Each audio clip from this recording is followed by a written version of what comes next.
פונטו עזה. 2, 1, אקשן!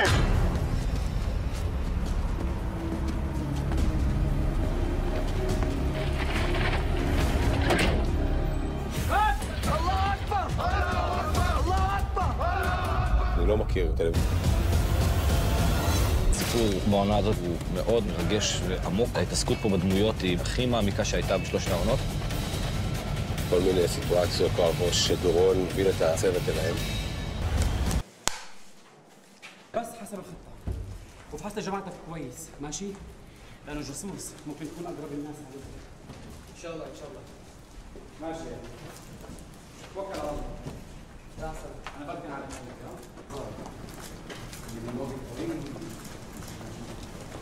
إن شاء الله. תמיד לקחת איזה סמל ולשים לו, כן, ולשים לו איזה, כן. עכשיו איפה אתה רוצה את המיקום של... אתה